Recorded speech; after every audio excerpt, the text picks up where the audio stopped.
C'est bon? Okay, I'll do it in English. Okay, so this is the first question. So what is Erasmus? Okay. Erasmus program in the EU funding scheme to support activities in the field of education, training, youth and sport.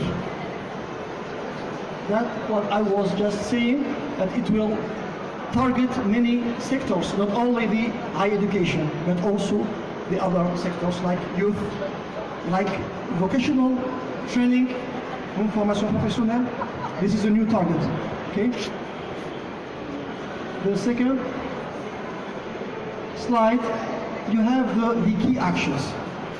You have three main key actions, okay, in the program.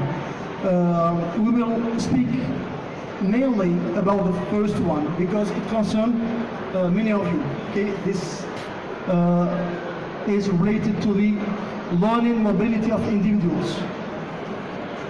You have also cooperation for innovation and exchange of good practices. The third one is to support for policy reform. That's a high level of the Erasmus. Okay, the target is especially very qualified. I mean, teachers, professionals. Okay, because it will affect mainly the reform of the policy. We have also some specific actions like the job money activities and sport. Okay. This is the overview of the presentation. I will start by the general overview. The main novelties introduced in this new Erasmus program, okay, and the 2022 call. I have added two things. One good news and one second, which is bad news. The first one is that we have many calls until October. But the main calls concerning, for example, the Erasmus Mundus, okay, the joint master degrees, or the mobilities are end. It means that the last one is, I think, the 31 March, which is today, the deadline. So it's too late to candidate.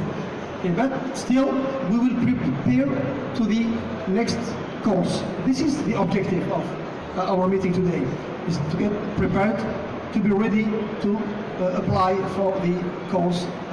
This will appear probably between October and November of this year. Okay? And these are the qualities I would say about the Erasmus Plus program. It is more strategic, more flexible, more simple, more open, more sustainable, and more generous. Okay, that's then the overview of this Erasmus. You have the general objective, which is to support the educational, professional, and personal development of people. Okay, in education, training, youth, sport, in Europe and beyond. Okay, the countries participating, we have 33 program countries. This is mainly the European Union. Okay, and then some neighborhood countries, like Norway, for example. In North Macedonia, we'll see that in the next slide. And we have three actions, I said before: mobility, cooperation, policy development. Okay, the implementing mode, we have indirect, like national agencies, and direct, like the agencies of the European Commission. Okay? These are the Erasmus countries, so all the European Union countries, and you have non-European Union countries also, like Turkey, Serbia, North Macedonia, and Iceland. The partners countries are all the other countries in the world. That's clear. Okay, Algeria is among them, of course.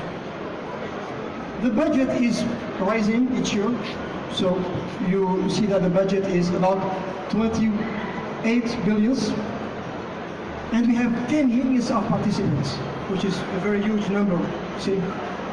And then you have between mobility and between the projects participation, 70% of the budget is dedicated to mobility. Okay? Some horizontal priorities, you have, of course, these are the main priorities of this program. Inclusive, I say it before, which is that we have to target some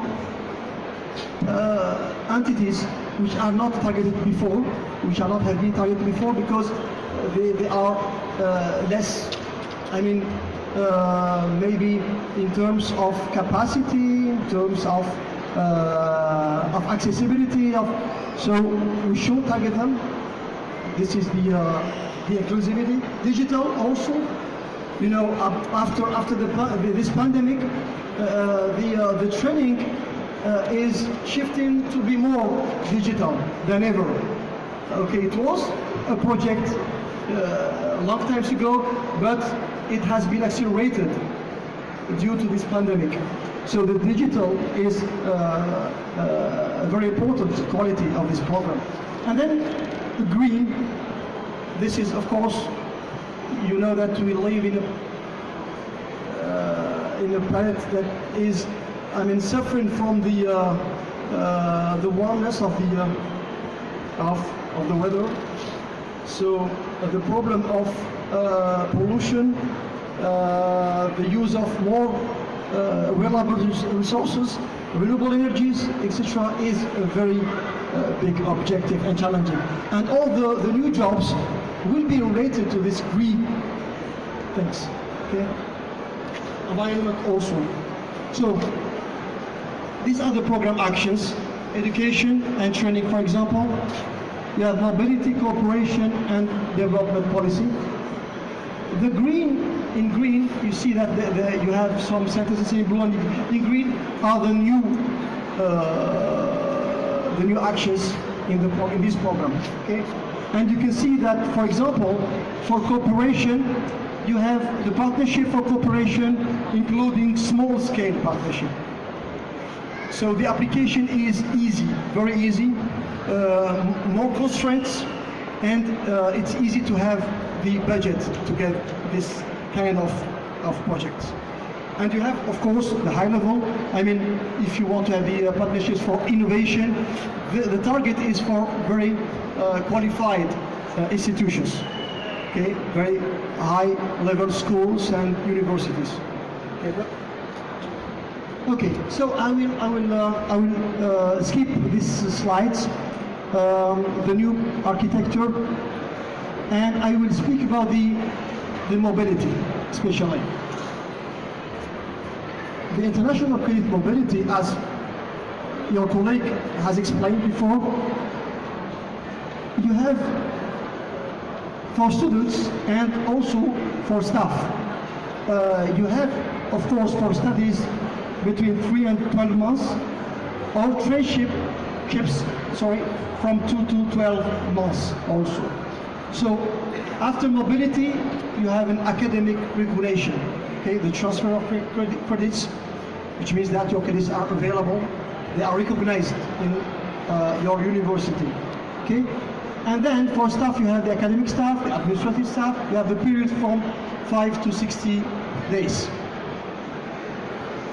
Okay, of course, these are the support of the ICMs, okay, in organizational support, individual support, and contribution to travel costs. You have also the student monthly rate and the staff daily rate for each destination in the European Union. And the travel costs, here an example, okay, dependent of the distance, of course. Algeria's participation. These are like some statistics about our country in terms of mobility, incoming and outgoing mobilities to and from Algeria. We have more than 106. We have 111 high educational institutions. Okay. So these are the submitted projects. In blue, we submitted the selected projects, and in gray, you have the submitted projects. You see that the ratio is very promising, and it's of course rising year after year. This is the last statistics in 2022, 2020. Sorry.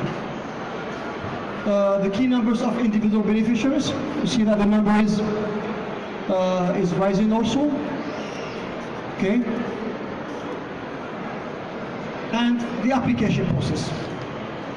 How to apply? You have for students and for staff. You need to have, of course, an agreement between your institution and another partner in Europe, for example. Okay, this is mandatory. I mean, you have to have it. So this is the first condition. I mean, if the question what is there is no agreement, what if there is no agreement between the university and the program country university? So simply, you are not eligible for direct mobility. Okay. The agreement is very simple to get. That's an example of agreement between Rwanda University and Algeria University. But you have only some steps and some conditions to satisfy. It's very easy to get them. Okay, it's not very hard to have such agreement. So once you have that, you will be contacted by your university to apply for the mobility, and then a selection will be done. Okay, of course, selection basis on some criteria, like the ranking of the students, the knowledge of some foreign languages, like English, for example, which is very useful in many times, and then you will be selected. Okay, once selected, you will have to contact to start your program. You will have all the information in this site when visiting this site, the websites. Okay. Okay. The program grid also. Okay. And of course, our national Erasmus office in Algeria. It's located in CRTE, okay, in Sheraga, and you have the website and all the information.